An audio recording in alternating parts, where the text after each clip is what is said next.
is going on, everybody? I wanted to show you today, instead of tell you about all this inventory that we have to prep. It's around $50,000 worth of goods to sell on Amazon, but there's a lesson in here. If you're able to keep your costs low like me, use my apartment for my warehouse, instead of paying a warehouse or paying a prep center, that's how you keep your costs low, reinvest into the business, get to the point where you're able to pay yourself a salary, and now you have absolute freedom and you're able to run your business from your house. So that's kind of what I want to go in today. Lessons that I wish somebody told me before I scaled to my 7-figure business, and we're going to jump right into it. Let's go. All right, we're back in the office. I don't know why I like this little transition. Anyways, let's get into those lessons. No BS, no more talking. Buying inventory is not the same as building a business. That's lesson number one. Why I say this is because when you're at the beginning, you're wearing every single hat. You're implied in every single aspect of this hustle. But this hustle needs to become a business. Certainly if you want this business to take over your 9 to 5 one day. So how do you do that?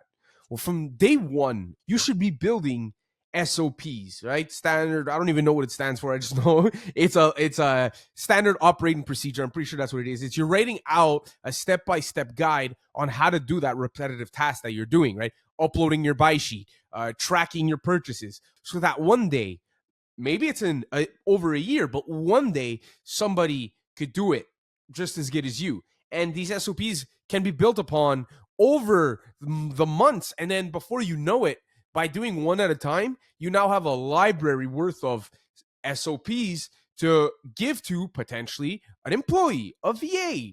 And building a business is getting an accountant. It's opening up and registering yourself as a sole proprietor. And then one day opening up an incorporation. You need to shift from that operator mindset when you're often in a 9 to 5. Doesn't matter the position that you're in. You're always thinking about it as an operator. But the biggest shift when you're building a business is the thinking of being an owner and having the right people in place. And I've talked about it in the past. You might want to be a solopreneur, and that's cool. I believe in that too. But 1 or 2 VAs are really going to help you that, and they will allow you to buy your freedom back through your SOPs and all your structure, where they might be finding leads, buying the leads. I swear that's what happens with me. I'm running a 7-figure business, and I don't find my leads. I don't buy my leads. I'm the one who grades the leads and how much that we should buy. I'm the one that does the prep. But all that part is all automated because I thought like an owner from day one, and I don't do anything that I don't want to do, and I really only do the things that are super high leverage. All right. So that's lesson number one. If you guys want me to go deeper in that, we'll do another video on that. Just let me know in the comments. Let's dig deep. We're doing 3 lessons. I really like number 3, but here's number 2. Cash flow will make or break you. Okay. So I don't know where you are in this journey of Amazon, but I can promise you one day you will hit cash flow issues. And it's not what you think it is. Like profit, if you were using Sellerboard or whatever your profit tracker is, if you think that's how much you're profiting every single month, it is on an accrual basis if you're looking at accounting that ways, but what's hitting your bank account is more like a cash basis accounting. So profit does not mean cash, right? If you're profiting $5,000 to $10,000 of profit at the end of the month, like that's around what my figures are. Well, that's not necessarily what's hitting my bank account. My bank account's actually getting a lot more money because I take on debt, right? You need a lot of money to make the profit. And even if you're not taking on debt, well, what's hitting your account? Well, you need to buy more inventory. If not, your profit stops, right? So you're taking everything and you're buying more inventory. Now, is there a place for you one day to make yourself a salary and pay yourself? Absolutely. But it's not the way it looks like in your traditional 9 to 5.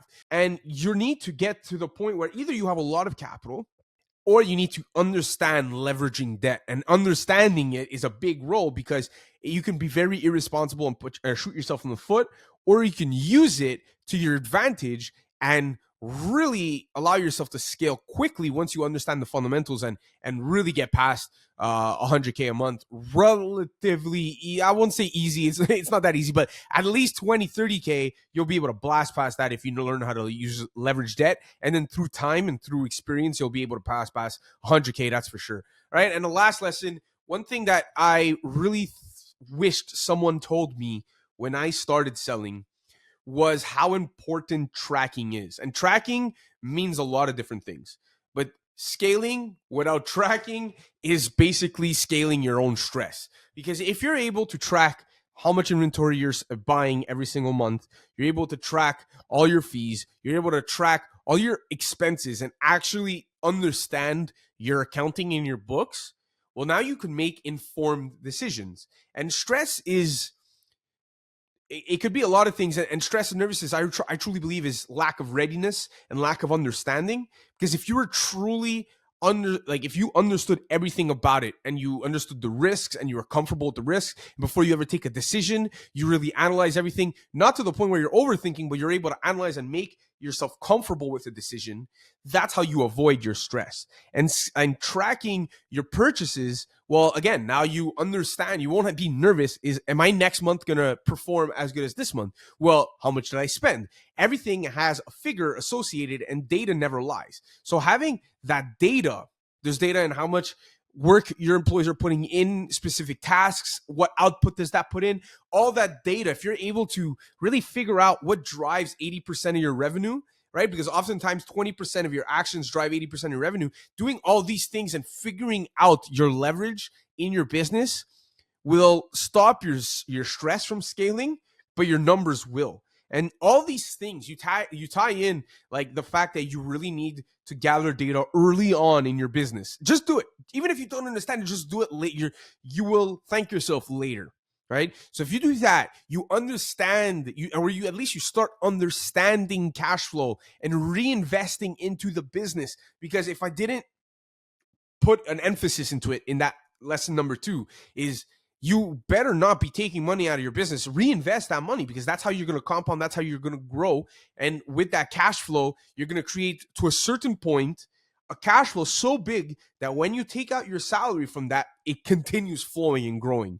That's the ultimate goal. And then lesson number 1 is, again, just buying inventory and flipping it is not a business, right? You need to build something with SOPs, one day having potential operators like VAs working for you, or at least a system that you're able to explain to somebody exactly on A to Z how you make your money and how it's sustainable for the long term, right?